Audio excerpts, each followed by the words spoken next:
ya. Jadi biostatistik itu hanya berurusan dengan olah data ya, pengolahan data, memilih saya jadi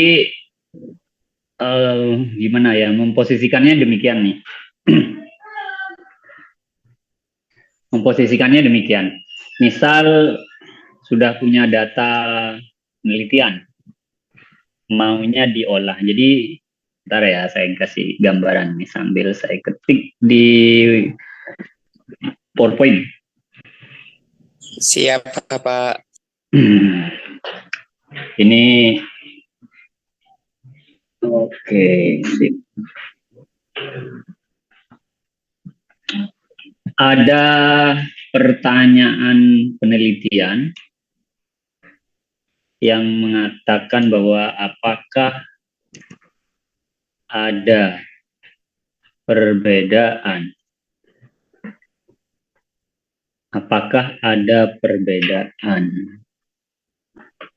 skala nyeri antara skala nyeri saat rawat luka antara yang diberikan hipnoterapi dengan yang tidak diberikan hipnoterapi. Ini pertanyaan penelitian. Sedangkan kita disuruh untuk menyusun judul penelitian. Oke, ini pertanyaan penelitian. Apakah ada perbedaan? Jadi penelitian itu berdasarkan fenomena dulu. Apa yang diinginkan oleh peneliti, fenomenanya ada. Ada teman Proksus nih, mahasiswa Proksus di angkatan-angkatan sebelumnya. Bab 1, bab 2, bab 3, bab 4 konsul, sudah bagus isinya. Tiba-tiba waktu di bab 4 konsultasinya menanyakan tentang kira-kira saya penelitian gimana ya Pak? Nah itu nggak bisa, nggak boleh. Sekarang memaksakan daerah A. Misal nih temanya adalah tentang TB paru. Memaksakan di daerah A, sedangkan fenomena TB paru di daerah A tidak ada, kira-kira apa bisa diteliti? Ya, seumur hidup diteliti ya nggak akan ada hubungan, nggak akan ada pengaruh. Jadi penelitian itu berbasis fenomena. Ada permasalahan dulu, baru angkat sebagai tema dari penelitian. Tentunya nanti akan bermula dari pertanyaan penelitian seperti yang saya tulis ini. Ini adalah contoh dari penelitian dari mahasiswa reguler angkatan sebelumnya. Jadi mahasiswa tersebut berkeinginan memberikan terapi hipnoterapi pada mereka yang sedang dirawat luka supaya tidak terlalu nyeri ya. Maka menginisiasi untuk memberikan hipnoterapi. Nah, kalau ini jadi judul penelitian gimana? Jadikan ini jadi judul penelitian. Silakan. Pertanyaan penelitian ini jadikan judul penelitian.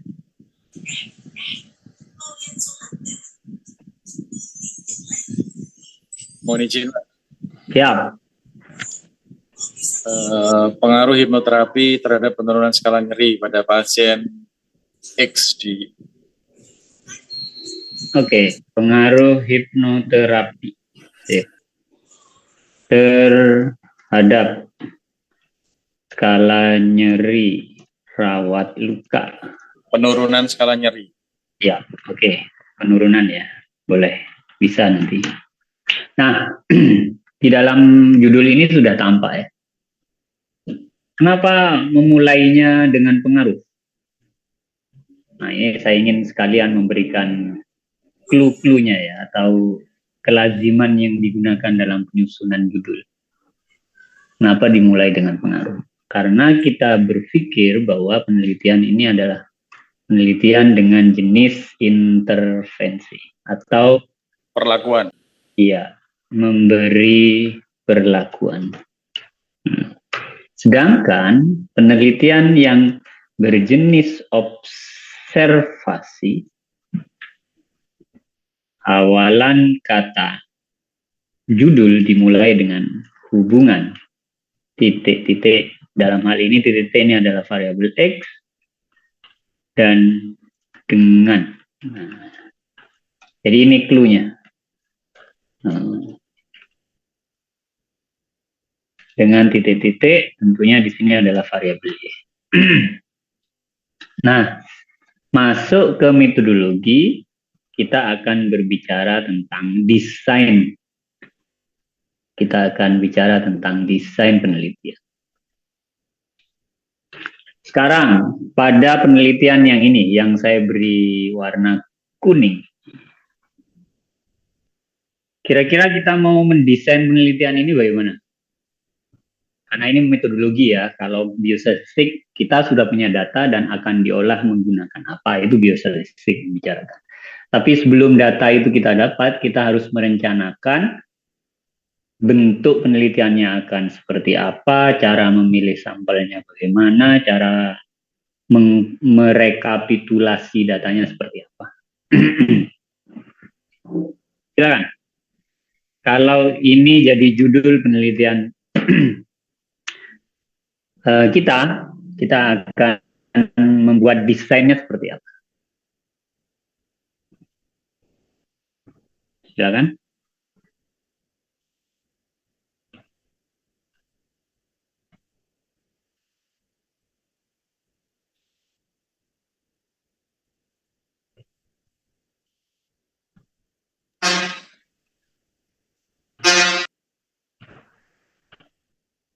Silakan. Ada pretest, perlakuan, dan ada post-test, Pak. Oke, ada. Gimana? Tadi saya diulangi. Mohon maaf kalau salah ya, Pak ya. Nggak apa-apa, nggak apa-apa. Ada pretest, ada perlakuan, kemudian ada post-test, ada evaluasinya. Oke. One group? Satu kelompok aja? Satu kelompok pre-post.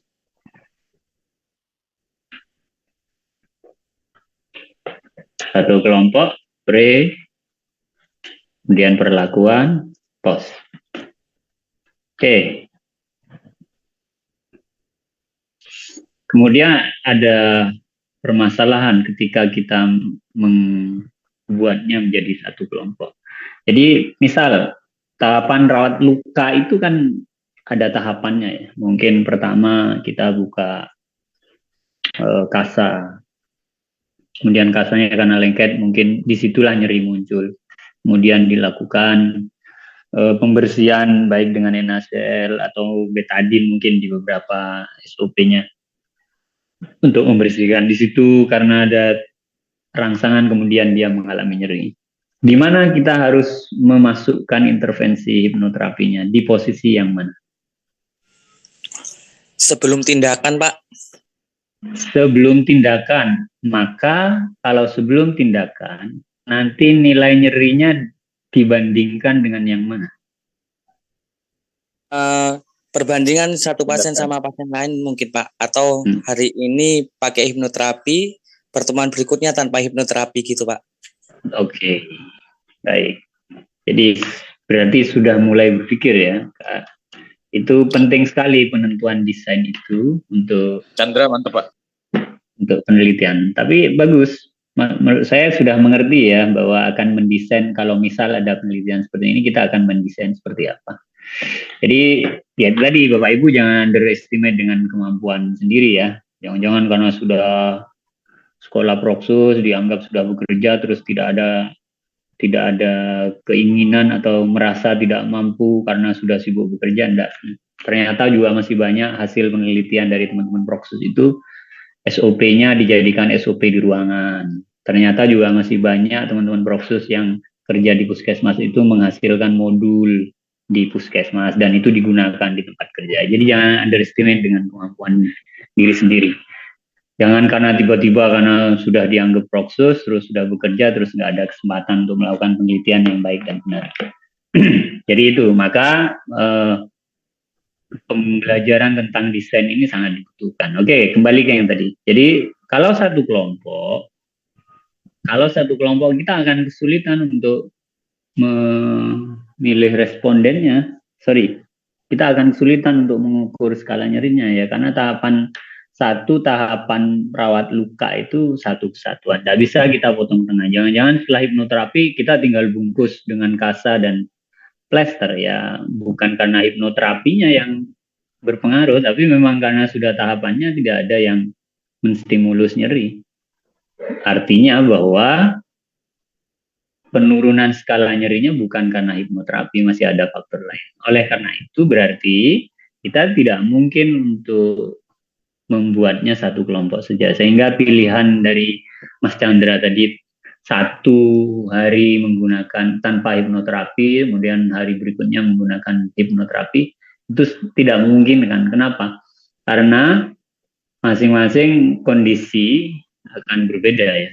Masing-masing akan berbeda antara hari pertama dengan hari kedua. Dan itu satu contoh misal yang saya sebutkan bahwa setiap harinya perkembangan luka itu kan berbeda. Nah, oleh karena itu maka yang sangat memungkinkan pada penelitian ini desainnya adalah menggunakan desain 2 group ya. Jadi 2 grup. Satu yang diberi perlakuan, kemudian satunya tidak diberi perlakuan. Nah, jadi itu. Ya, 1 diberi perlakuan, kemudian yang 1 tidak diberi perlakuan. Jadi ada 2 grup, ada 2 kelompok, 1 diberi perlakuan, 1 hanya dikontrol. Jadi itu tentang desain penelitian. Oke, sampai sini ada yang perlu kita diskusikan, Bapak Ibu? Mohon izin Bapak. Monggo. Misalkan itu 2 kelompok nggih Pak. Dalam artian kan 2 pasien yang berbeda nggih. Ya. Nah, tapi dengan catatan apa ya Pak ya istilahnya ya Pak. Luka yang sama, dalam artian nggak beda jauh. Andai kata gangren, pedis yang sesuai ya, sama. Andai kata selisihnya yang 1 lecet sama yang 1 gangren beda juga tuh Pak. Iya, betul. Memang. Jadi syaratnya ini adalah homogen ya. Sampel itu harus homogen. Homogen itu satu kesamaan. Kalau heterogen nanti banyak faktor yang mempengaruhi sehingga intinya begini, dalam penelitian yang berjenis intervensi, yang boleh mempengaruhi variabel Y-nya hanya satu-satunya adalah terapi itu sendiri. Makanya apa yang harus dilakukan? Yang kontrol. Apa yang harus dikontrol? Ya, sejak pemilihan sampel. Jadi sejak pemilihan sampel sudah harus dikontrol. Contoh tadi seperti yang disebutkan Mas Chandra bahwa yang dilakukan dalam hal ini subjeknya adalah mereka yang luka gangren. Berarti harus gangren semua, itu namanya mungkin. Kemudian ini adalah hari perawatan di hari yang sama ya. Karena ada kemungkinan ketika hari perawatannya sudah jauh lebih lama, ada kemungkinan memang proses penyembuhannya sudah lebih ini sehingga sudah tidak ada lagi stimulus terhadap stimulus nyerinya pada luka tersebut. Kemudian apabila diperlukan harus screening tentang usia di usia yang sama dan seterusnya. Ya, itu memang hak prerogatif peneliti. Maka sejak dari awal peneliti memang harus memahami desain apa yang harus dipilih. Karena dalam desain itu sudah banyak sekali termasuk jenis pendekatannya kayak tadi 1 group, 2 group, kemudian metode samplingnya dan seterusnya. Gitu ya, Mas Chandra ya. Nggih, siap Bapak. Homogenitas ya, homogenitas. Yang diperlukan pertama adalah homogenitas. Ada pertanyaan kedua. Izin Pak. Pertanyaan penelitian. Monggo, saya sambil ketik. 1 group atau 1 grup atau 2 grup itu tadi kan masuk dalam desain ya Pak ya, masuk di desain di sampel ya Pak ya. Ya. Terus kalau misalkan tadi Mas Chandra bilang 1 kasus, satunya lecet, satunya gangren, berarti dengan 2 kelompok itu kita punya 2, mohon maaf nih Pak kalau keliru ya, ada 2 populasi kalau gitu Pak. Satu dilakukan tindakan, satu dilakukan hipno, satunya enggak berarti gitu Pak ya. Tapi tetap dua-duanya dilakukan rawat luka atau gimana? Kalau saya menangkapnya pernyataan dari Mas Chandra itu sebuah pertanyaan. Artinya bahwa tidak diperbolehkan perbedaan kriteria respondennya. Jadi harus homogen tadi. Betul. Jadi kalau yang diambil itu adalah semua yang luka gangren, ya harus luka gangren, baik kelompok yang perlakuan maupun kelompok kontrol. Dengan derajat luka yang sama, Bapak. Lah, Dengan derajat luka. ya. Intinya harus homogen, itu harus dipentingkan. Karena nanti kalau tidak homogen, akan ada pertanyaan demikian, jangan-jangan bukan karena hipnoterapinya nyerinya turun, tapi karena itu tadi Lukanya sepele. lukanya berbeda, kayak tadi mungkin itu hanya lecet, yang satu gangren sudah derajat sekian dan seterusnya. Jadi memang homogenitasnya harus diperhatikan sejak awal. Makanya saya sebut tadi bahwa peneliti punya hak prerogatif sejak awal sudah harus ditentukan tuh, nggak boleh ada yang berbeda. Populasinya berarti Pak ya? Populasinya sudah harus homogen. Harus homogen dari awal. Terutama pada sampling kan sudah masuk mestinya ya di metodologi. Sampling yang random itu atau acak itu homogenitasnya harus kuat.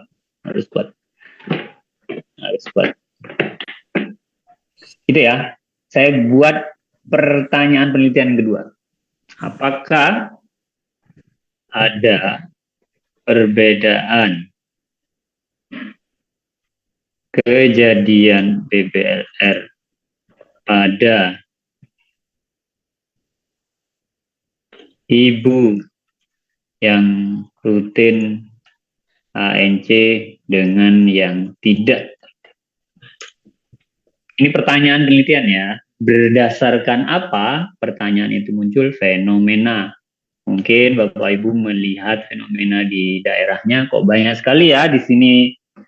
Ibu melahirkan dan bayinya BBLR, apa sih sebenarnya permasalahannya? Kemudian mencoba mencari literasi bahwa dalam ANC itu juga salah satunya adalah mengontrol tentang gizi bayi yang ada di janin dan seterusnya ya kira-kira. Lalu muncullah ide meneliti. Muncullah ide peneliti demikian, sehingga muncul pertanyaan penelitian seperti ini. Apakah ada perbedaan? Sebenarnya ada perbedaan nggak sih kejadian BBLR itu ibu yang rutin ANC dengan yang tidak rutin ANC? Nah, let's go. Susun nih jadi judul. Silakan kalau ini dijadikan judul. Seperti apa bunyinya? Pertama, tentukan bahwa ini adalah intervensi atau observasi. Sehingga nanti clue-nya kembali ke sini nih. Clue.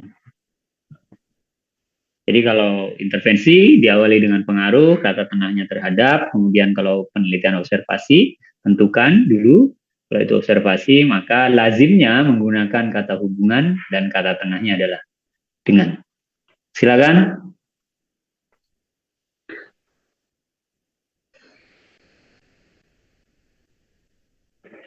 Siap. Menurut Bapak ini adalah intervensi atau observasi itu dulu?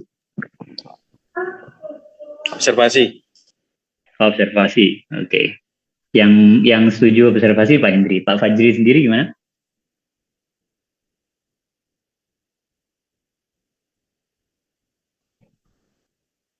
Ayo para alumni nih. Ada Anita, Sulistiowati, ada Pujita Anggraini. Chandra Pak.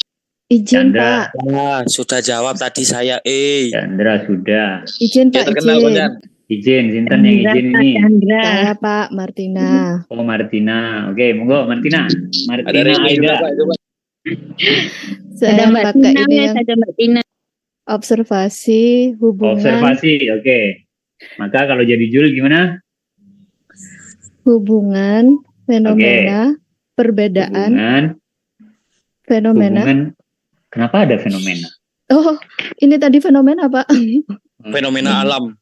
Berhubungan dengan tupai. Karena ada kejadian itu, maka peneliti membuat topik berarti tentang hubungan perbedaan dengan kejadian hubungan perbedaan kejadian BBLR dengan ibu yang hubungan perbedaan kejadian BBLR pada ibu yang rutin ANC dengan ibu yang tidak rutin ANC, gitu Pak. Seharusnya perbedaan itu hanya jadi pertanyaan penelitian saja. Ini gini ya.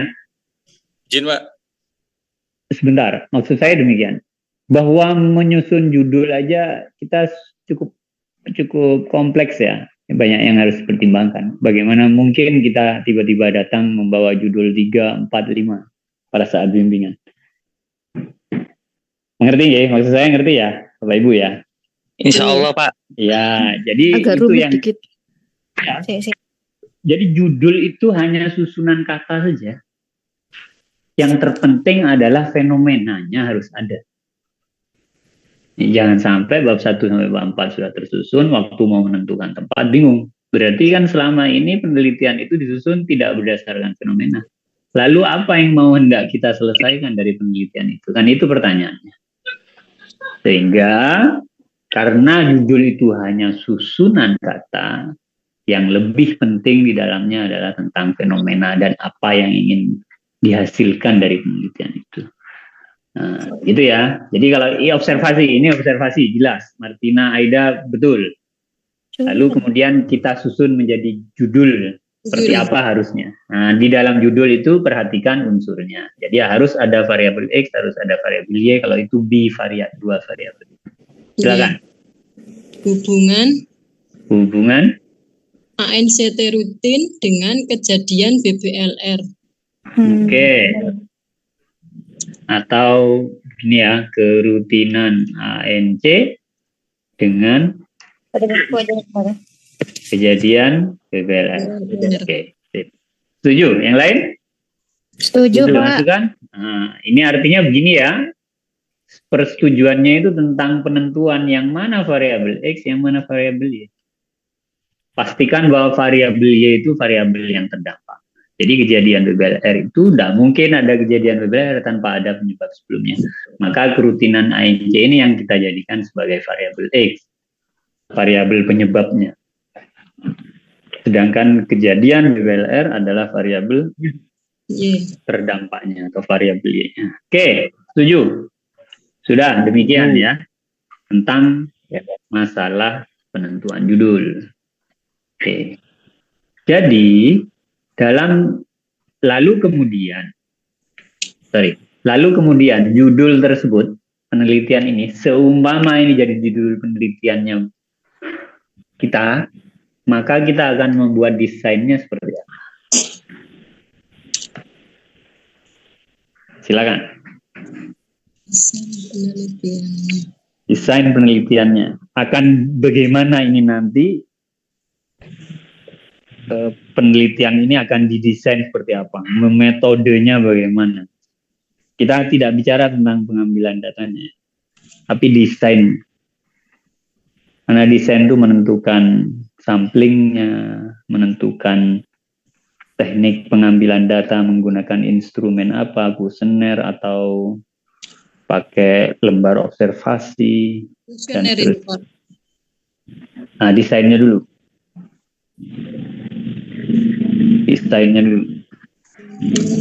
Terus terang saya enggak punya slide untuk ngajar ini ya, tapi Bapak Ibu saya aja diskusi. Ada, kalau slide-nya ada, cuman nanti saya ngomong toh. Kalau diajak diskusi kan enggak mau nyaut nih, sedikit-sedikit. Silakan.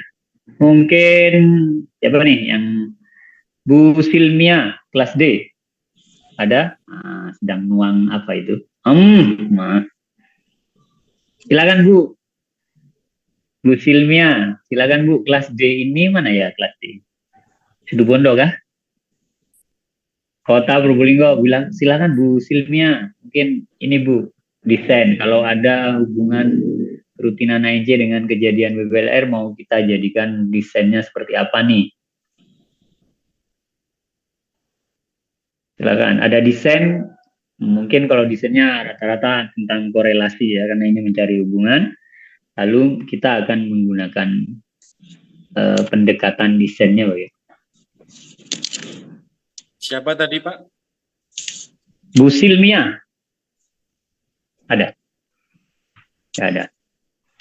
Saya beri pandangan demikian ya. Silmia kelas D dari Situbondo Pak kayaknya. Kelas D Situbondo berarti. Saya beri trigger demikian ya. Oke, untuk bisa tahu bahwa mengalami BBLR itu kita harus bagaimana? pengukuran berat badan. Ya, berarti harus menunggu sampai dengan Lahir.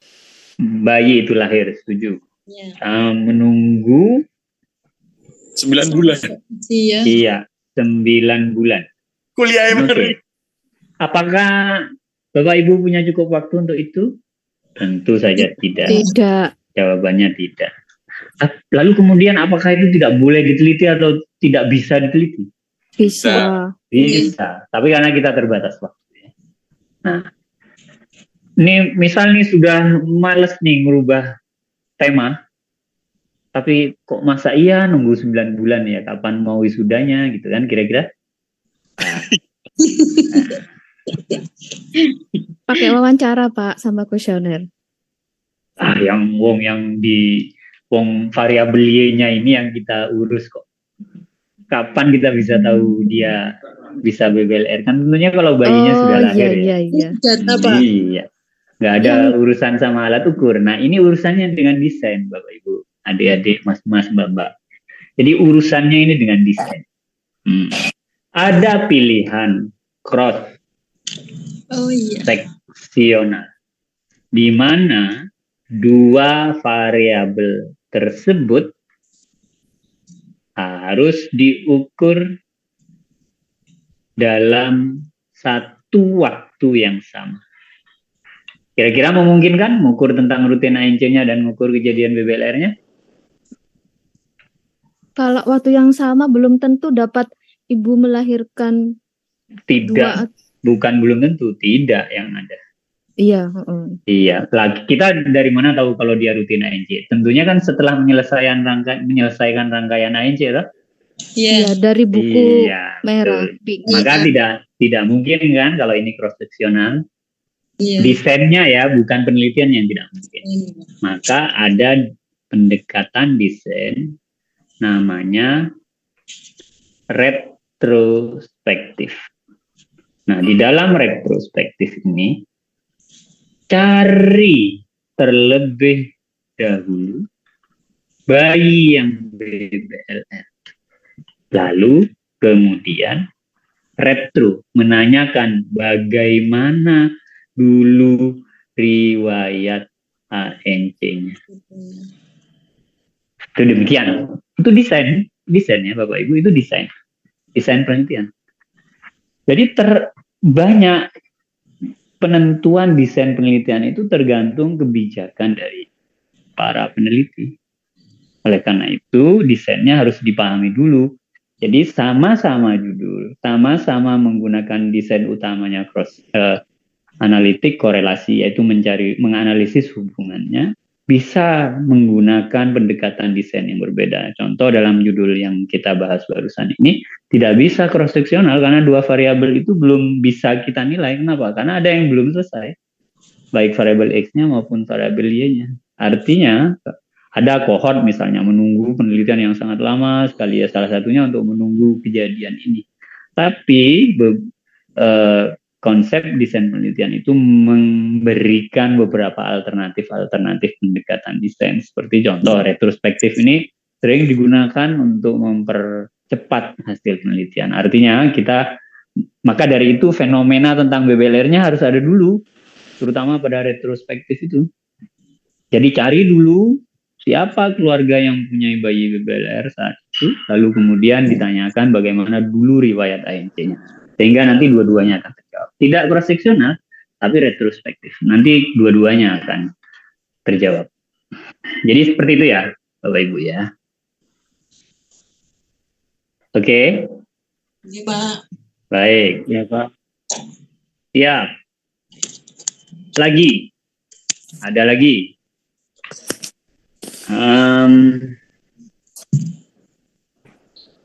Kira-kira ada yang perlu diskusikan dulu? Atau di masing-masing pikiran Bapak Ibu sudah ada tentang tema yang akan diteliti untuk desain penelitian? Gimana?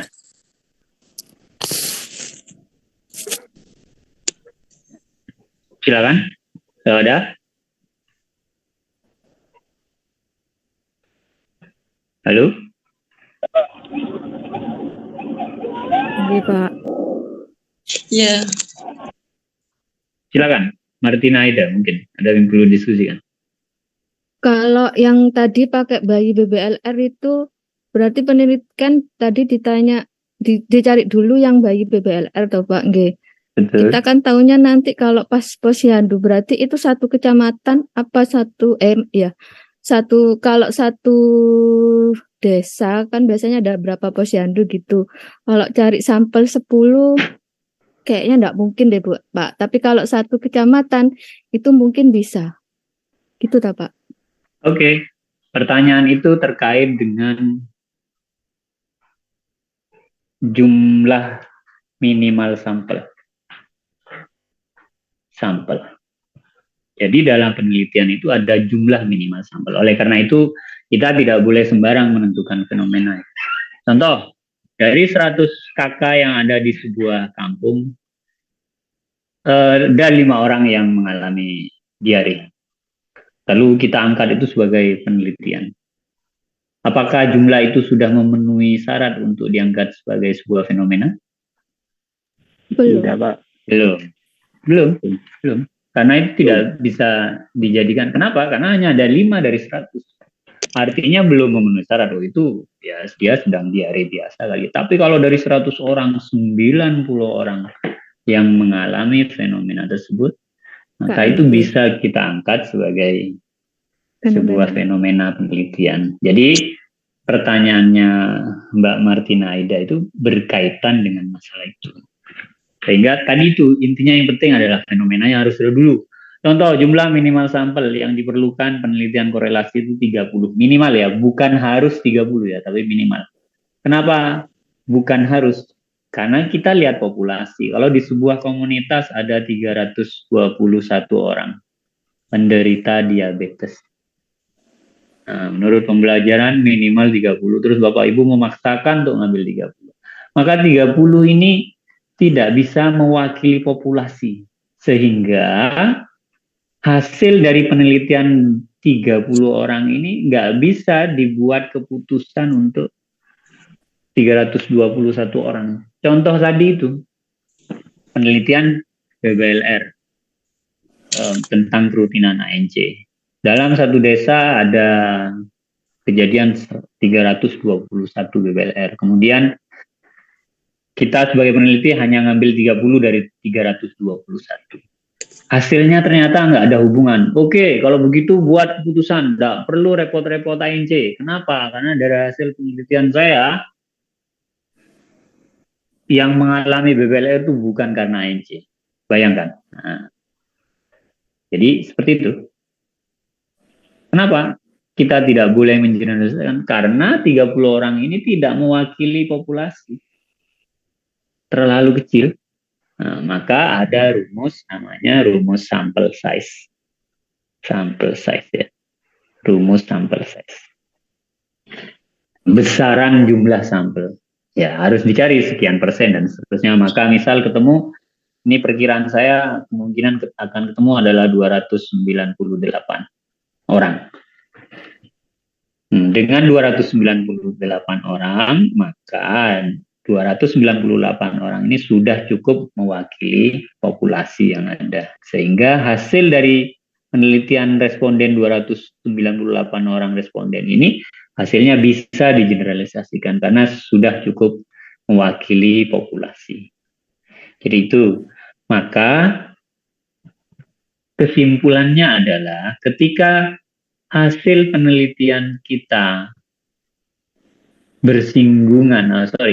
berbeda dengan konsep dan fenomena yang ada. Bapak Ibu ini kan punya fenomena. Nanti di bab 3 itu ada namanya hipotesis. Di bab 3 itu ada namanya hipotesis.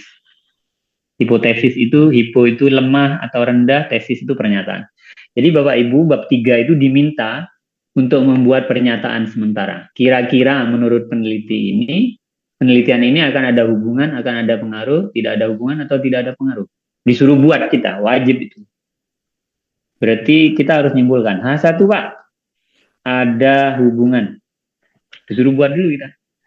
Lalu apa dasar kita menentukan hipotesis yang ada hubungan tadi? Dasarnya adalah satu, konsep. mengatakan demikian. Kemudian fenomena yang terjadi juga demikian. Oke, sementara kita akan buat hipotesis atau pernyataan sementara bahwa penelitian nanti ini akan ada hubungan. Oke, sekarang pertanyaannya, ketika data sudah berhasil dikumpulkan, ternyata kok hasilnya tidak ada hubungan. Nah, ini yang bermasalah.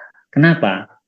Karena konsep yang kita lihat di awal untuk membuat hipotesis ini ternyata hasilnya tidak sesuai. Maka ketika ada hasil yang tidak sesuai dengan hipotesis, pertanggungjawabannya akan jadi lebih besar. Apa saja yang perlu dipertanggungjawabkan? Jangan-jangan desainnya salah. Jangan-jangan memilih sampelnya salah. Yaitu tadi, terlalu kecil dan tidak mewakili populasi. Satu contoh misal, siapa dosen paling baik misalnya? Pak Busairi gitu. Dari, mohon maaf, 60 orang atau 59 orang yang tergabung di Zoom ini, yang diteliti oleh temannya hanya 10 orang. Nah, yang 50 orang akan komplain gitu. Kenapa yang ditanya hanya 10, wong kita ini 60 orang? Artinya bahwa kesimpulan tersebut tidak mewakili populasi. Maka harus menggunakan rumus sampel size tadi. Ya, kita harus buat berapa rumus sampel size-nya sehingga sampel yang diambil cukup mewakili populasi. Artinya di akhir bahwa hasil penelitian ini mampu dijadikan keputusan terhadap permasalahan penelitian. Kembali ke yang masalah BBLR tadi. Yang diambil 30 dari 321 kejadian BBLR. Tidak ada ini ya hubungannya ya. Yang BBLR itu bukan karena rutin ANC ya. Lalu karena kita orang kesehatan di daerah tersebut, lalu kita membuat kebijakan. Nggak perlu ANC ya Bapak Ibu, nggak perlu susah-susah. ANC, yang BBL, nggak usah takut. Karena itu kejadian bukan karena rutin ANC atau tidak. Nah, bayangkan ya bahwa hasil penelitian kita itu juga akan mempengaruhi kebijakan dan pembuatan aturan. Nah, itu ya. Jadi sekali lagi bahwa ketika hasil penelitian kita tidak sesuai dengan hipotesis, maka pertanggungjawaban akan besar, terutama dalam hal 4 metodologi penelitian. Desainnya sudah betul atau tidak, pemilihan sampelnya sudah betul atau tidak, teknik samplingnya sudah betul atau tidak, itu akan kemudian instrumennya sudah cocok atau tidak. Nah, maka sebenarnya yang paling aman adalah harusnya hasil penelitian itu sama dengan hasil hipotesis. Lalu tidak bolehkah kalau hasil penelitian itu tidak sesuai dengan hipotesis? Sangat boleh, sangat boleh. Perubahan contoh besar yang mungkin semua orang akan tahu. Perubahan guideline AHA tentang basic life support yang tahun 2005 dimulai dengan ABC, airway breathing circulation, kemudian 2010 itu berubah menjadi CAB, itu hasil riset. Artinya apa? Tentunya dia hasil 2010 itu yang merubah menjadi circulation yang harus didahulukan itu kan menentang konsep yang awal. Tapi karena confident atau percaya diri dengan data yang diambil, samplingnya sudah dipastikan benar, desainnya sudah cocok, instrumennya sudah tepat. Nah, kenapa tidak? Artinya apa? Bahwa keilmuan itu tidak statis, dia dinamis. Dulu diabetes itu hanya 3 trilogi P, yaitu poliuri, polidipsi, polipagi. Sekarang berubah menjadi tambahan dari parastesia, bahwa adanya kesemutan itu juga bagian. Nah, itu juga hasil penelitian. Ya, hasil penelitian. Hanya saya sebutkan tadi, apabila hasil penelitian itu menyatakan tidak ada pengaruh atau tidak ada hubungan, dan itu tidak sejalan dengan konsep dan fenomena yang ada, ya kita harus pertanggungjawabkan bahwa desainnya memang sudah benar, samplingnya juga memang sudah cocok, dan seterusnya. Selama kita confident dan sudah menganggap itu benar, tidak apa-apa.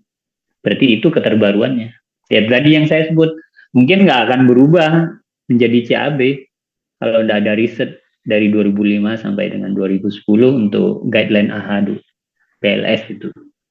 Ya, berubahnya circulation diposisikan di awal itu kan karena hasil risetnya ketika kita melakukan airway dan breathing dulu dan lupa melakukan sirkulasi itu dengan kompresi, ternyata banyak kejadian DOE-nya, date on arrival-nya cukup tinggi. Oleh karena itu dari hasil penelitian berubahlah, harus circulation didahulukan, sehingga 2010 sampai dengan sekarang CAB-nya yang didahulukan. Itu ya Bapak Ibu, itu hasil penelitian. Dan kita sedang akan melakukan itu nanti pada saat dengan di akhir di akhir semester sarjana keperawatannya. Ya, saya kira demikian. Silakan kalau ada yang perlu diskusikan untuk desain. Nanti saya akan masuk di pengolahan data. Tadi sebagian sudah disinggung Bu Titi ya dalam aplikasinya untuk penggunaan SPSS. SPSS itu software ya Bapak Ibu, program saja untuk mengolah. Sebenarnya kita bisa mengolah menggunakan Excel, cuman kita akan bingung mencari rumusnya ini kalau dibagi sepertiganya pangkat 2. SPSS itu basis programnya adalah Excel. Kemudian dibuatlah menjadi program atau sistem untuk mengolah data hasil penelitian. Apakah ada program atau software lain selain SPSS? Banyak, tapi yang lumrah dan lazim digunakan itu adalah SPSS. Gitu. Tekniknya sama dengan tadi. Betul bahwa SPSS itu tidak bisa baca huruf. SPSS itu bisanya baca kode, ya, baca angka. Jadi contoh misal nih yang tadi judulnya hubungan kerutinan ANC dengan kejadian BBLR. Maka untuk variabel X-nya yaitu rutin. Maaf Pak, nggak keluar di layar Pak. Oh nggak keluar, sorry. Oh iya belum di share screen. Sorry. My bad. Ya. Sudahkah terlihat di layar? Nampak Pak. Oke, jadi ini ya. Sorry. Variabel X-nya rutin ANC. Maka kategorinya hanya akan ada 2 ya, yaitu rutin dan tidak rutin.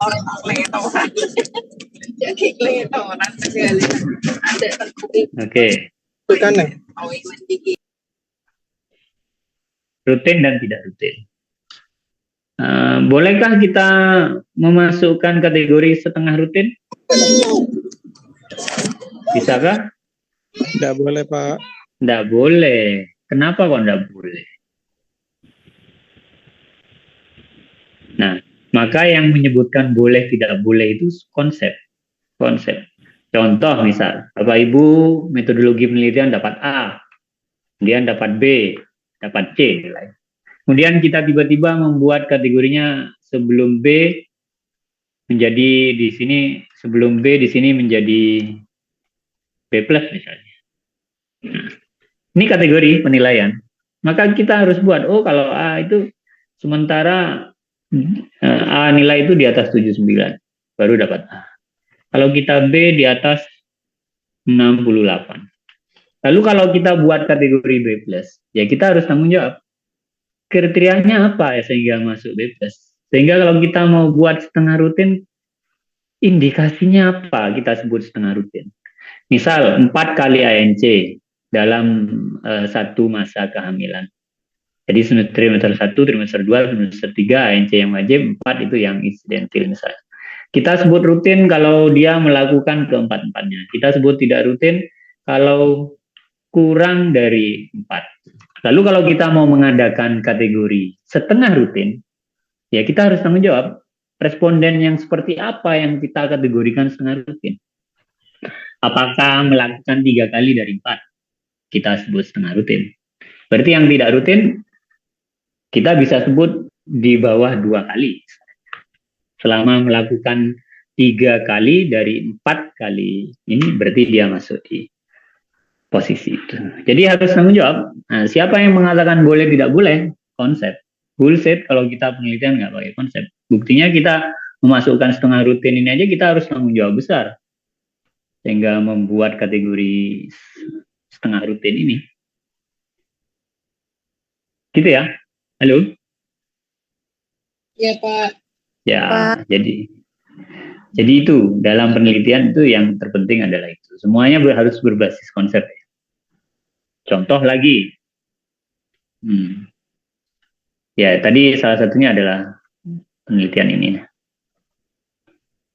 Atau saya lanjutkan dulu ke pengkodingan ya. Nah, jadi di dalam pengkodingan kita tidak buat ini ya. Ya, oke. Jadi di SPSS itu nggak bisa kita ketik rutin. Yang bisa dalam SPSS itu kita hanya bisa masukkan angka. Maka rutin ini kita harus kode dengan angka. Misal rutin 1, kemudian tidak rutin 2. Itu namanya sistem coding, memberi kode, coding. Kenapa harus di-coding? Karena SPSS nggak bisa baca huruf. SPSS itu bisanya baca angka. Lalu di-coding.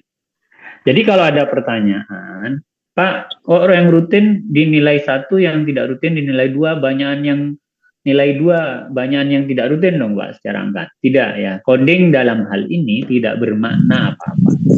Jadi nilainya itu nggak ada makna. Dia murni hanya coding. Mau dikasih 99 di sini boleh, mau dikasih rokok 76 jadi nggak boleh. Namanya coding. Itu namanya coding, bukan scoring. Karena kalau scoring baru mempunyai makna dalam setiap angkanya, bahwa yang baik itu diberi skor berapa, 3, yang sedang diberi skor 2, misal yang buruk diberi skor 1. Ini namanya scoring, beda dengan coding. Ya, masalahnya dalam penskoran baik dan seterusnya ini ya kita harus punya basicnya dulu. Kita sebut kepatuhannya baik apabila bagaimana? Ya harus memenuhi indikator. Indikator 1 misalnya minum obat tepat waktu. Nah, ini indikator. Ya. Kemudian yang kedua, selalu kontrol sesuai jadwal. Nah, ini dinilai semua. Ketika ini dinilai, lalu kita kategorikan dia dalam hal apa. Dari 3 kategori tadi yang baik, cukup, kurang. Itu ya Bapak Ibu tentang sistem coding, scoring. Itu nanti secara otomatis akan pasti kita lewati pada saat kita akan memasukkan data di SPSS. Jadi demikian. Sebenarnya pembahasan saya itu tentang pengolahan data, coding, scoring. Kalau saya lihat silabus yang diberikan Bu Roisa, itu adalah sistem coding dan scoring. Silakan kalau ada yang perlu ditanyakan. Ada materi tentang analisis statistik, itu nanti masuk di biostastik. Kebetulan besok insya Allah saya masuk di biostastik. Jadi kalau Pak Nanto, Bu Titi sudah selesai untuk masuk biostastik, berarti tinggal pertemuan saya nanti di akhir 3 kali mungkin ya insya Allah. Silakan, ada pertanyaan tentang desain boleh, tentang pengolahan data boleh.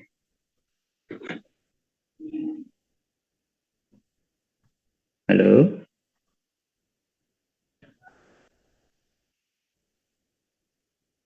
Cek, halo? Ada orang? Ada, Pak. Ya, ada Pak, banyak Pak. Ya Pak, ada Pak. Ternyata banyak. Ada, Pak. Oke. Saya akan tampilkan ini ya. Tapi ini karena masuk di analisis statistik juga. Jadi ini yang umum Bapak Ibu tentang tabel uji hipotesis. Tabel uji hipotesis. Ini umum sekali ya. Mungkin Bu Titi dan Pak Nanto sudah menampilkan ini. Halo? Mungkin Pak Nanto dan Bu Titi sudah menyampaikan ini. Sudah ditampilkan tapi lupa. Sudah ditampilkan tapi lupa. Jadi ini adalah pemilihan ya Bapak Ibu. Pemilihan untuk jenis uji hipotesis. Uji hipotesis itu begini ya. Ini yang penting nih. Bentar, saya sejauh apa sih kepentingan dari uji hipotesis itu? Pentingnya uji hipotesis itu adalah untuk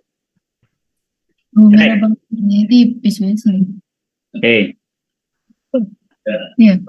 Iya, kenapa belum? Enggak kena sini. Ya, tadi kita sudah sebut bunyi hipotesis ya. Hipotesis. Uji hipotesis. Waktu kita membuat uji hipotesis, uji hipotesis, kita harus menentukan. Ada dua yang akan kita tentukan. Ada hubungan atau tidak ada hubungan. Oke. Di akhir penelitian kita itu kita harus menentukan, karena ini hanya hipotesis, adanya di bab 3. Di akhir penelitian itu kita harus menentukan apakah penelitian kita itu terbukti menjawab hipotesisnya. Ya, apakah di akhir penelitian itu hasil penelitian kita terbukti menjawab, misal Bapak Ibu menjawabnya hipotesisnya dengan ada hubungan. Maka dengan data yang kita sudah dapatkan dari pengambilan data, kita harus jawab, ada atau tidak ada hubungan. Jawabannya itu ada di p-value. P-value. Kalau p-value-nya kurang dari 0,05, maka dia ada hubungan. Kalau di bawah 0,05, maka ada hubungan. Tapi kalau di atas 0,05, maka dia tidak ada hubungan. Dari mana kita bisa tahu p-value? Menggunakan uji hipotesis tadi. Jadi hipotesis yang kita keluarkan di bab 3 itu, yang dasarnya hanya konsep dan fenomena yang ada, itu belum bisa disimpulkan sebagai hasil penelitian. Hasil penelitiannya harus dijawab dengan data yang kita punya dan diolah. Maka kita harus menguji hipotesis, apakah benar hipotesis yang kita simpulkan. Nah, cara mengolah uji hipotesisnya dengan tabel tadi, ya, dengan tabel uji hipotesis ini. Ya, namanya tabel uji hipotesis. Yang ini nih, tulisannya yang ini. Tabel uji hipotesis. Tabel uji hipotesis. Ya. Baik, ini yang ditampilkan di slide-nya siapa, Bapak Ibu? Pak Nanto, Bu Titi?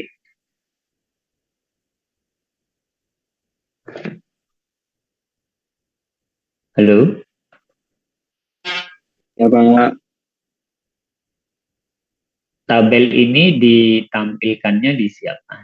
Dosen yang ngajar siapa?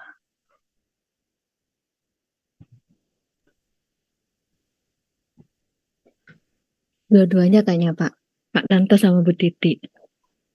Yang menampilkan. Oke.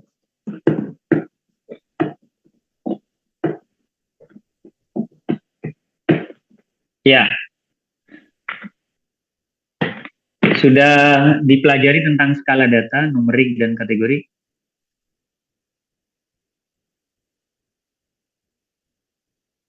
Yang ada di sini nih, numerik dan kategori.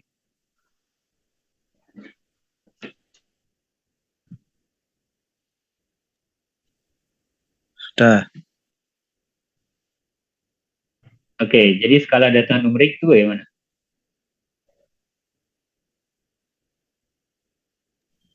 Numerik itu hanya berupa angka, hanya berupa pembedaan, Pak. Laki-laki, perempuan, kayak gitu, Pak. Itu kategori. Kalau numerik itu angka, tadi yang disebut pertama itu benar. Jadi angka itu seperti kadar glukosa itu angka. 250 kita sebut apa? Kalau kadar glukosa 250.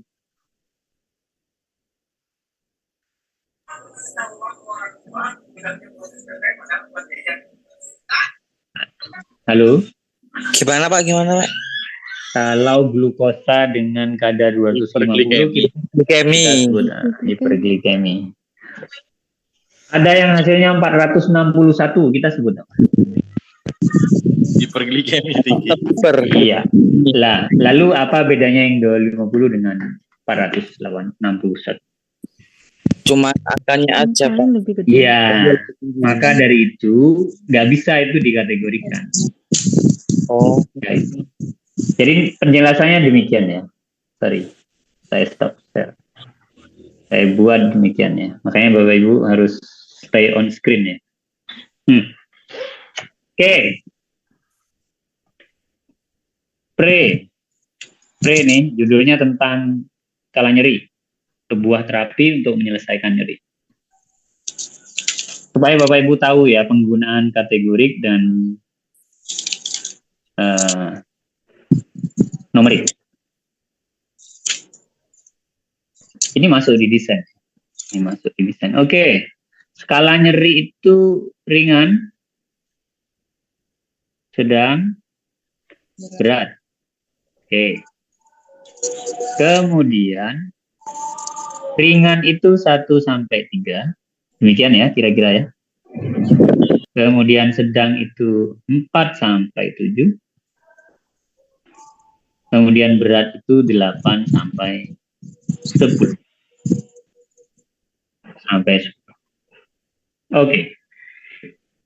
Ini numerik. Yang ini kategorik. Berupa kategori. Saya beri contoh. Hasil penelitian. Peneliti sudah mulai melakukan intervensi dan pengambilan data. Sebelum dilakukan penelitian, peneliti dapat skala nyeri 7. Karena dia menggunakan kategorik, maka dia akan tulis sedang. Kemudian diberilah perlakuan, di tengah dilakukan perlakuan. Oke. Lalu diukur pos. Di pos dilakukan, dicek skala nyerinya 5. Karena dia pakai kategorik, maka dia kategori sedang. Oke.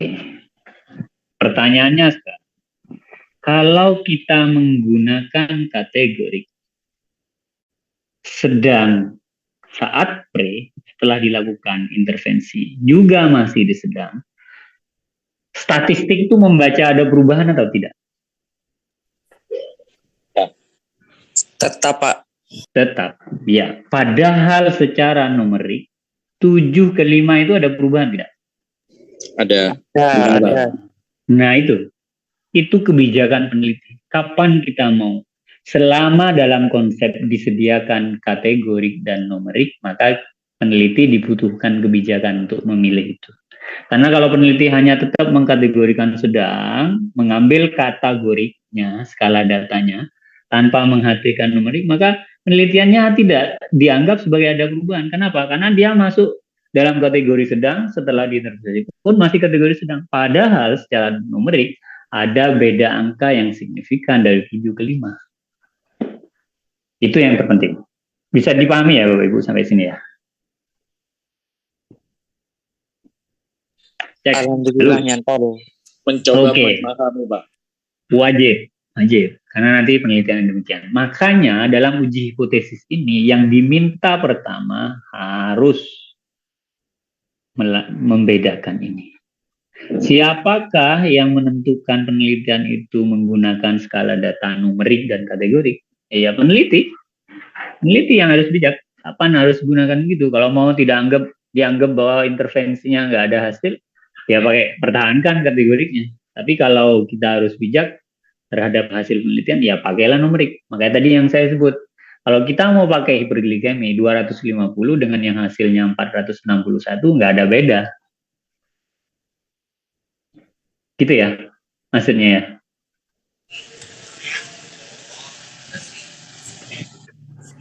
Jadi akhirnya kita harus menentukan skala data yang harus kita pilih itu apa, skala pengukurannya apa, ya harus ditentukan dari awal.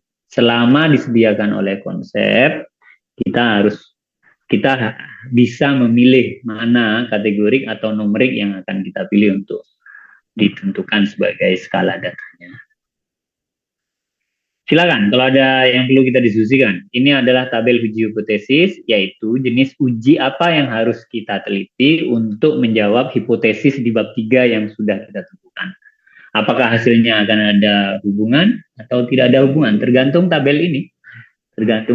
Maka kita harus pilih. Ini adalah sistem analisis statistiknya ya. Lebihnya akan dibahas tentunya di biostatistik. Mungkin sebagian sudah diajarkan Pak Ananto, sebagian sudah diajarkan besok saya akan masuk di beberapa jenis penelitian. Ini yang terpenting ya Bapak Ibu. Jadi sejak awal contoh saja ini. Saya beri penggambaran lainnya bahwa pentingnya uji hipotesis itu adalah demikian. Dan pentingnya konsep itu adalah demikian. Kita tadi ya ketika dihadapkan pada rutinitas ANC, kita mau buat kategori apakah hanya ada rutin dan tidak rutin, ya, atau kita bisa masukkan di setengah rutin. Kita aja sudah nggak bisa ngarang sampai sini. Karena setiap ada kategori baru, indikatornya harus jelas. Jadi ya itu tadi ya, bahasa kasarnya itu ya sangat mustahil sekali kalau penelitian itu nggak ada konsep. Buktinya kita menentukan rutin, tidak rutin, dan boleh memasukkan setengah rutin atau tidak, itu kan berbasis konsep. Jadi sangat berbasis konsep. Nah sekarang begini. Di contoh yang lain tadi tentang skala nyeri, ya tentang skala nyeri, kita mau pakai yang ringan atau kita mau pakai yang numerik, 4-7, berat itu 8-10. Sekalinya kita salah memilih ini numerik dan ini kategorik, maka aplikasinya dalam pemilihan uji hipotesis tadi akan sangat berdampak. Peneliti menentukan dari awal kategori. Ya, peneliti menentukan dari awal kategori. Ternyata nggak bisa, harus numerik. Nah, pilihan ujinya kan ini sudah ditentukan.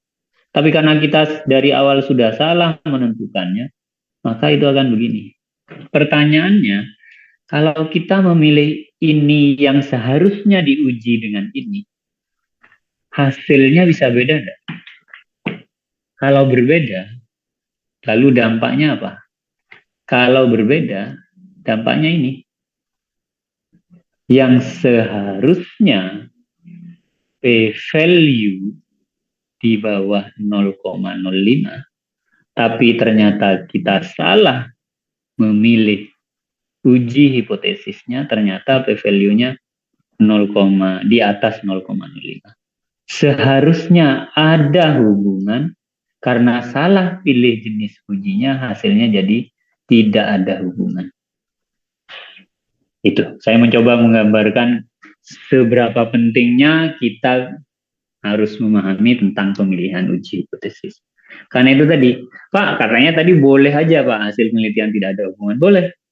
Tapi pertanggungjawabannya yang tadi itu, betulkah desainnya, sudah betulkah samplingnya, instrumen yang digunakan sudah benar nggak, uji hipotesisnya sudah benar nggak. Selama Bapak Ibu sudah confident dengan pemilihan desainnya dan hasilnya memang seperti itu, tidak ada masalah. Maka nanti tinggal melakukan pembenaran. Oh, menurut teori orang Indonesia makannya beras putih. Ternyata hasil penelitian masih banyak yang makan beras merah atau nasi jagung. Ya buat pembenaran, walaupun sebenarnya secara konsep orang Indonesia makan beras putih, walaupun secara fenomena demikian. Maka ketika ada perbedaan antara maka ketika ada perbedaan antara konsep dan hasil penelitian, kita harus buat benar. Oh iya, memang di lahan juga masih ada yang makan beras merah. Kenapa? Karena pekerjaan mereka, sosial ekonomi mereka, dan seterusnya masih belum mencukupi untuk makan menggunakan beras putih. Itulah kira-kira nanti bentuk pembenarannya demikian. Intinya pertanggungjawaban untuk melakukan pembenaran atas hasil penelitian yang bersimpangan dengan konsep dan fenomena itu akan lebih berat untuk melakukan pertanggungjawabannya. Saya kira demikian. Silakan kalau ada yang perlu didiskusikan. Monggo. Kita bisa diskusi.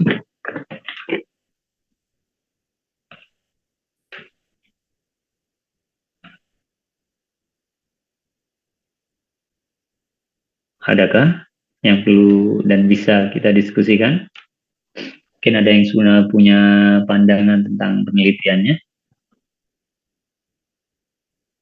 Pak, saya melihat ini begini, ini begitu, dan seterusnya. Kok sepertinya bagus temanya untuk diteliti. Nanti kira-kira saya harus desain bagaimana, Pak? Silakan.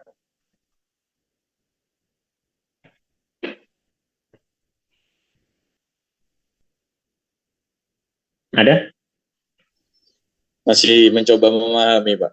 Masih mencoba memahami. Ya, Sudah berkemelut di dalam kepala. iya, sudah berputar-putar. Ya, Pak. Wangsit. Wangsit ada di mana itu, di alun-alun itu ada wangsit. Wangsit basah itu, Pak. Oh, wangsit.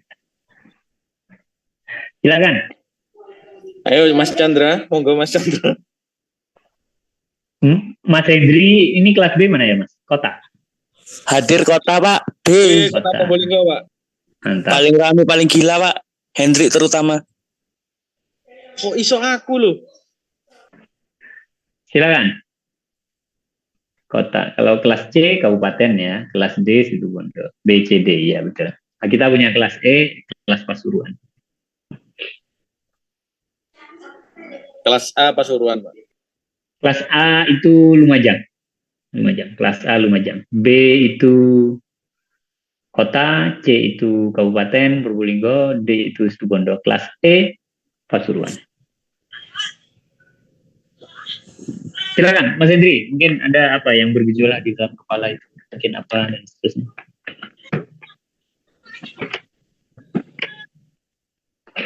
Tapi yang terpenting itu ya Bapak Ibu ya, tentang penentuan judul. Jadi melihat kita bagaimana tadi menyusun judul, saya kira kita tidak akan mudah membawa judul 3, 5 gitu. Ada beberapa teman yang Propsus itu konsul sudah bawa alternatif 3 judul. Sudah jadi dalam bentuk judul gitu. Ketika ditanya fenomenanya ini sebenarnya bagaimana, kita kan teman-teman dosen itu pasti menanyakan ya. Karena khawatir itu tadi, kalau tiba-tiba judul sudah jadi, waktu disusun bab 1 sampai bab 4 bingung cari tempat penelitiannya. Sebenarnya fenomenanya di mana kan begitu. Silakan Mas Hendri. Ngapunten Pak Sairi. Berhubungan dengan fenomena tadi di lapangan kan kita berarti ada studi pendahuluan ya Pak? Wajib di bab 1. Ada format nggak Pak studi pendahuluannya itu, modelnya di prasarjana ini seperti apa? Kalau dulu saya di D3 itu hanya selembar kertas, ada masalah ini, terus endingnya ketemu judulnya seperti ini gitu, kemudian konsul ke dosennya. Saya dulu 5 apa 6 lembar masalah yang berbeda-beda. Kalau di sarjana ini sama apa beda Pak? Kalau di Format studi pendahuluannya? Di kita tidak ada format tentang studi pendahuluan. Yang ada hanya surat pengantar untuk melakukan studi pendahuluan. Gitu ya. Jadi apa yang akan dilakukan dalam studi pendahuluan yang mencari data dasar bahwa yang mengatakan bahwa fenomena itu ada, itu aja. Siap. Ya, jadi apa yang terjadi misalnya di rumah sakit Muhammad Saleh tentang tema apa misalnya, nah gimana datanya di sana? Dari hasil studi pendahuluan di ruang Flamboyan misalnya demikian. Karena harus 2 variabel, berarti bagaimana fenomena terhadap 2 variabel. Karena harus ada ininya ya, harus ada justifikasi. Angka itu kan justifikasi. Oh, belilah es krim di toko A dengan merek tersebut. Kenapa? Gitu ya, karena enak. Gitu. Ketika sebut enak itu kan hanya opini. Kita mencoba memuatkan dengan angka.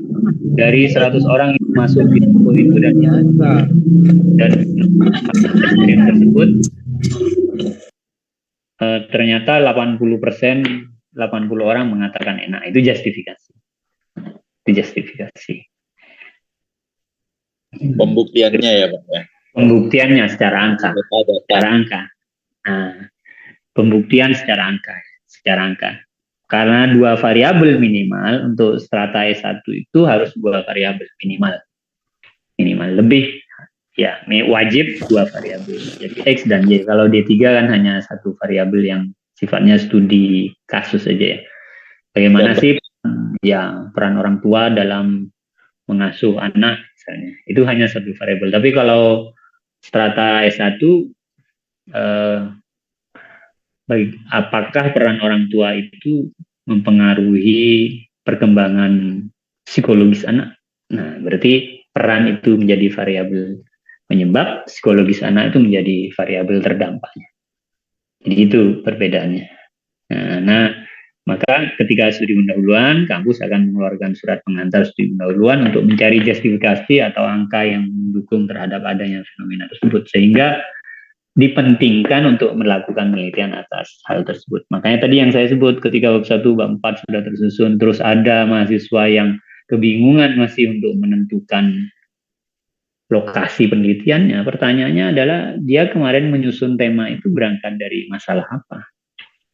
Itu. Karena kita nggak bisa kan membuat sebuah penelitian tanpa ada fenomena, nanti nggak berini. Karena hasil penelitian akhirnya itu kan berupa rekomendasi atau perbaikan sistem program. Jadi jangan dianggap bahwa penelitian yang akan dilakukan Bapak Ibu itu hanya sekedar memenuhi gelar sarjana ya, tidak. Banyak Bapak Ibu, banyak.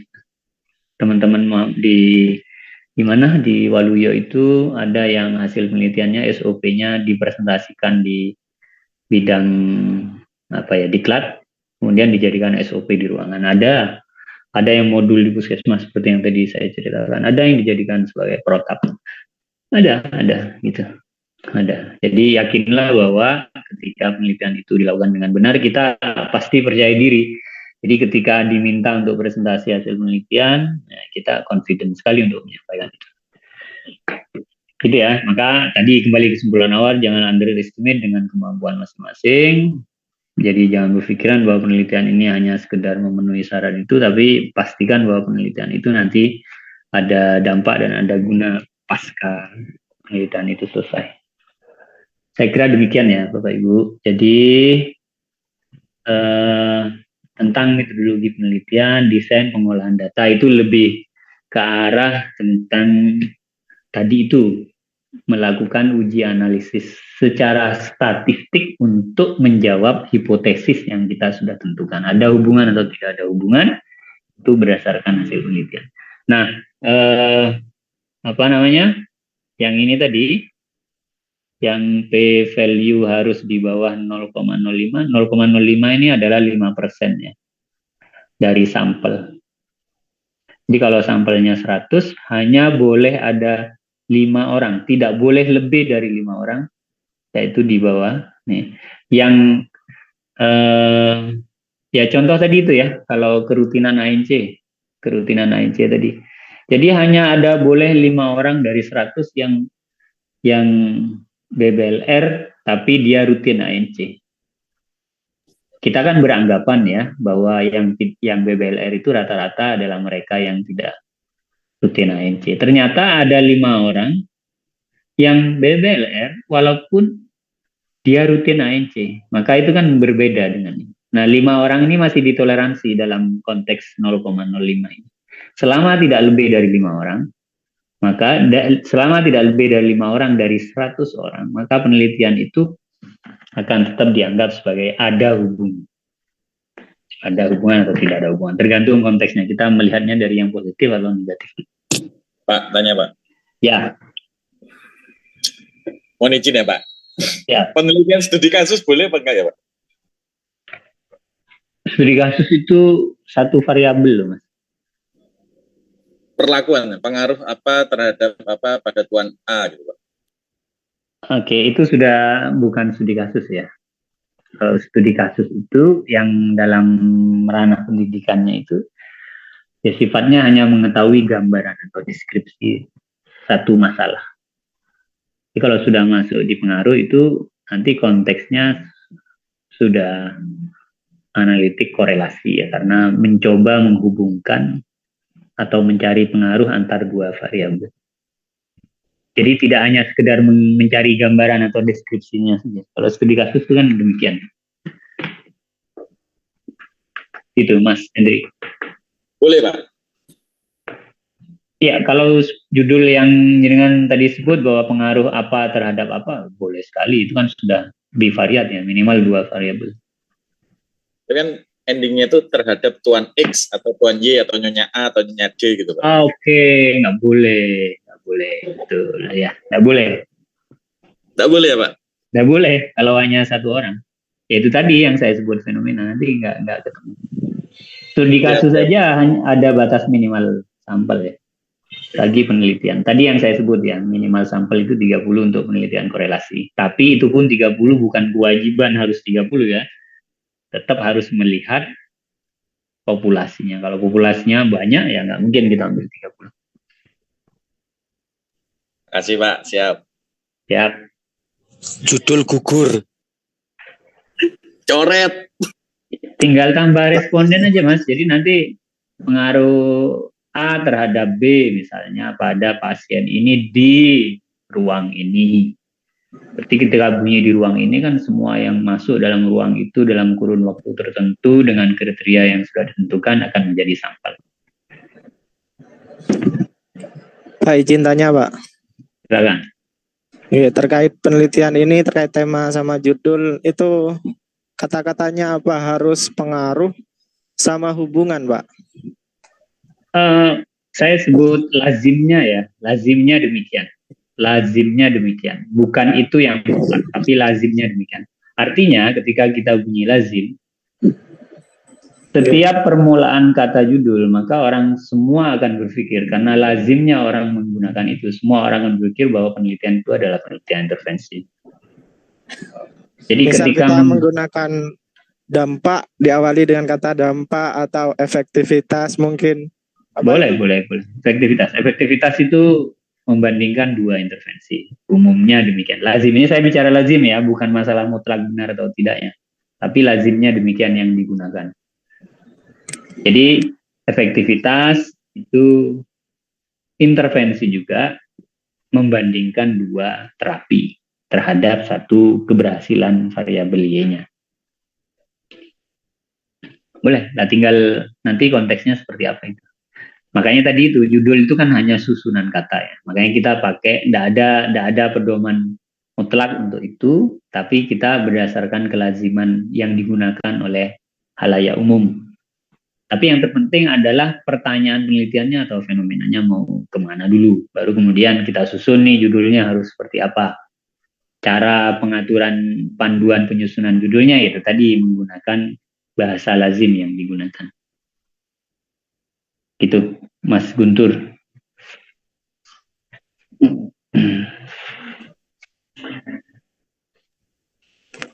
Izin Pak, tolong yang di kolom chat Pak ada pertanyaan. Kolom chat ada pertanyaan. Oke, hubungan ibu yang bertanya dengan nyeri BLR tadi, hubungan tingkat nyeri pada ibu primigravida terhadap kejadian asfiksia pada bayi. Ini ditanyain. Hubungan tingkat nyeri pada Bukan ibu. Pak, yang bawah. Yang bawah. Mohon izin bertanya, untuk sampel penelitian itu kalau kasus data yang diambil apakah ada rentang waktu? Kalau kasus ya. Kasus yang dimaksud gimana nih? Kasus Kurang yang paham dimaksud. juga. Itu pertanyaan dari Mbak Anita Sulistiowati. Mana Mbak Anita? Ada Yo, Mbak pause. Anita. On cam. Oh itu sedang injeksi ya. Iya. Mungkin sampelnya rentan waktu mungkin loh Pak ya. Apa dibatasi 1 minggu atau berapa gitu kali Pak? Lah ini makanya kasus itu yang dimaksud kasus gimana? Yang bisa menjawab Mbak Anita. Iya, kasus itu kan ada kayak pandemi misalnya ya. Pandemi itu kan ada batas waktunya ya. Saya ada penelitian mahasiswa reguler begini tuh. Ya gimana ya, judulnya adalah tentang hubungan tingkat kecemasan perawat di ruang UGD dengan kualitas pelayanan di ruang UGD ya pada pandemi COVID. Jadi dia ingin melihat nih, jangan-jangan karena teman-teman nakes di ruangan itu takut tertular pasien COVID, akhirnya kualitas pelayanannya menjadi menurun gitu, yang harusnya bagus, ininya pendekatannya karena takut tertular, akhirnya demikian. Nah, proposalnya disusun sebelum puncak kedua. Nah, yang kedua yang Delta itu. 2021 nggih Pak berarti. Iya, kemarin. Oh sorry, disusunnya pada saat rame-ramenya Delta. Proposal selesai, Delta menurun, landai. Ini mulai naik, Pak. Saya tidak bahas yang sekarang ya. Maksud saya ini adalah tentang masalah rentang waktu itu. Tentang masalah ada kesempatan untuk ngambil judul COVID lagi. Ojo wes, mari COVID wes tutup. Nah, pertanyaannya adalah, masihkah penelitian itu relevan untuk kondisi saat itu ketika Delta sudah mulai menurun, orang-orang sudah longgar dan seterusnya. Nah, itu kan jadi masalah ya.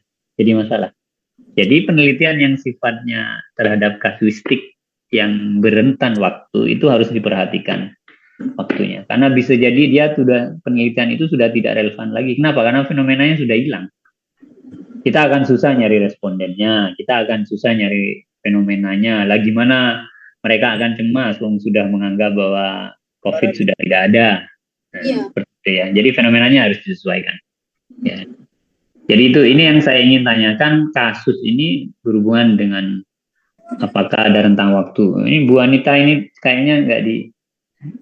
Halo Bu Anita. Selatan saya ada ruang. Maaf ya. Iya, gimana pertanyaannya yang ditulis itu gimana? Maksudnya apa? Maksudnya begini, misalkan kita mengambil penelitiannya sebuah kasus begitu. Terus? Misal karena permasalahan di wilayah kami, di puskesmas kami ada kejadian suatu kasus gitu loh Pak yang meningkat sehingga menyebabkan kematian. Oke, nah, apakah ada rentang waktu gitu maksudnya? Iya, maksud saya begitu.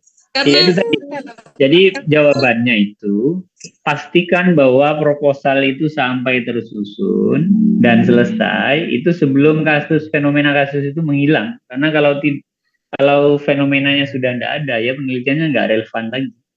Kita akan sulit mencari respondennya, kita akan sulit mencari fenomenanya. Lalu kalau fenomenanya sudah tidak ada, kita mau berikan kuesioner atau alat ukurnya itu ke siapa? Gitu ya, sedangkan fenomena atau kasusnya sudah hilang. Oke, Pak.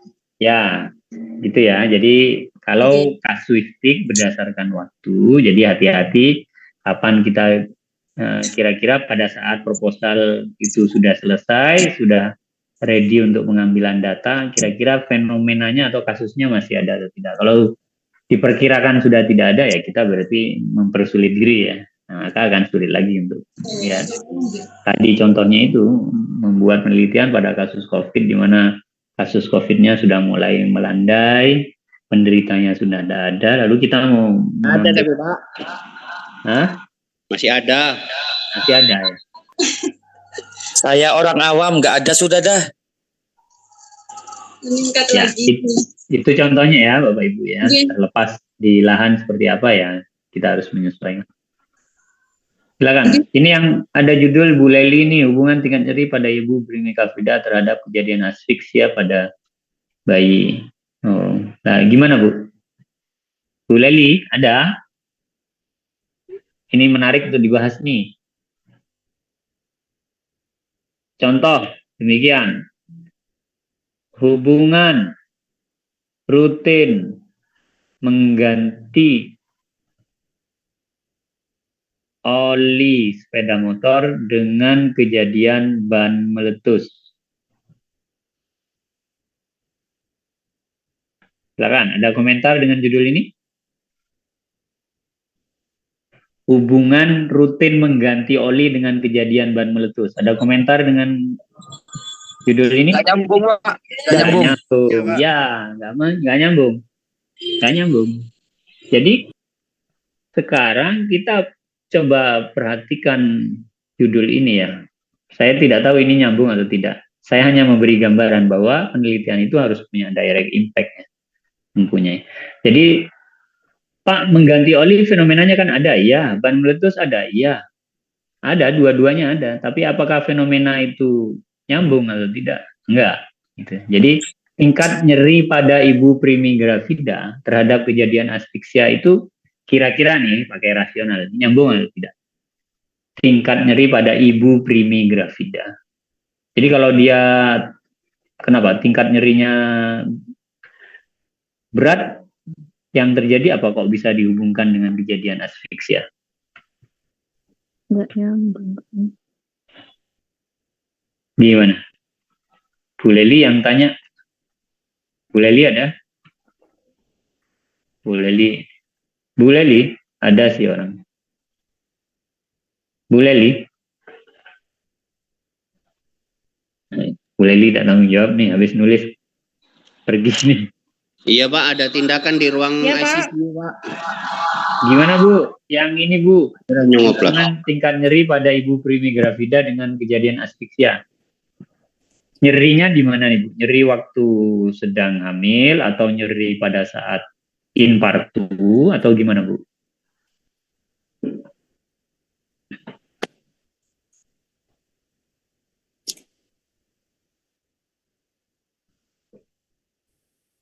Leli?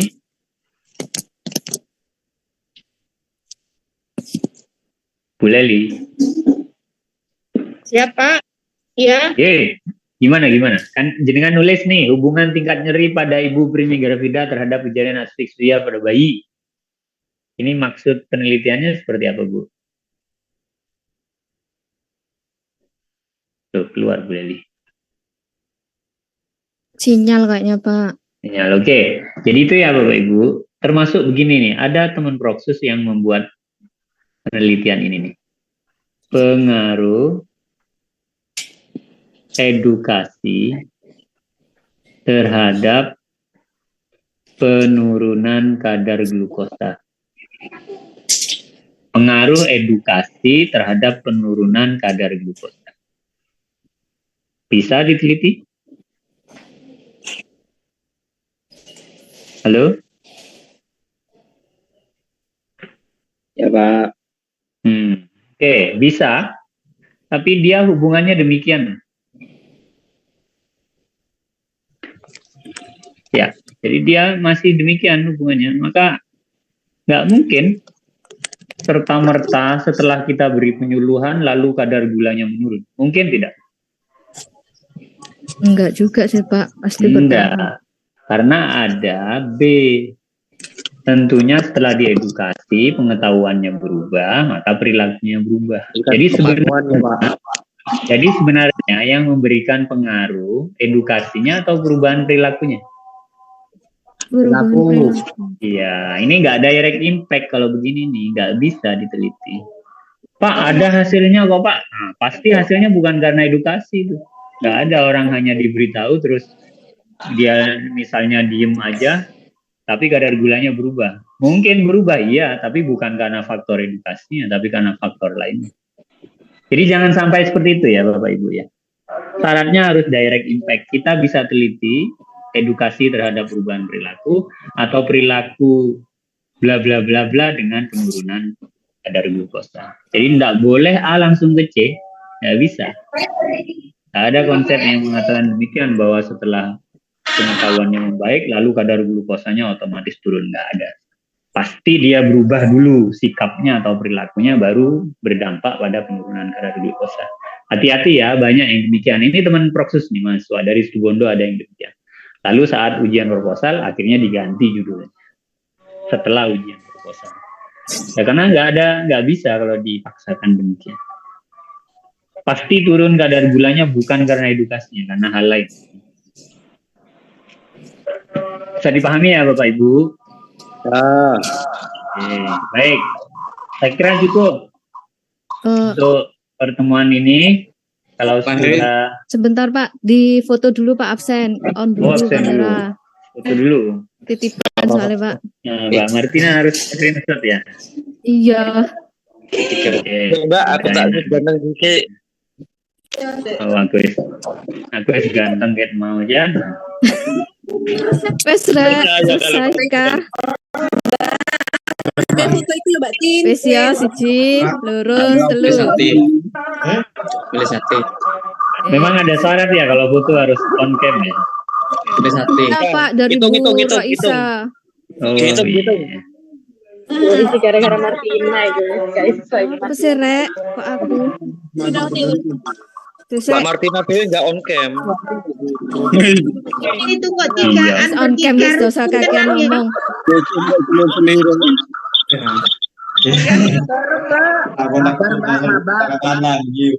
Perpelukan. Kabar Mbak. Sik yo, satu sik, kurang.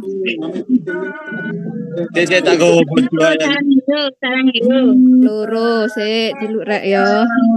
Tuwe ta Mbak Tin. Iki sik Bu, iki kan amatiran Bu, aja kesusu. Timbangan kesikut. Aduh keliru wis. Nani, Wis. saya sebentar. Mbak Martina. Dalam.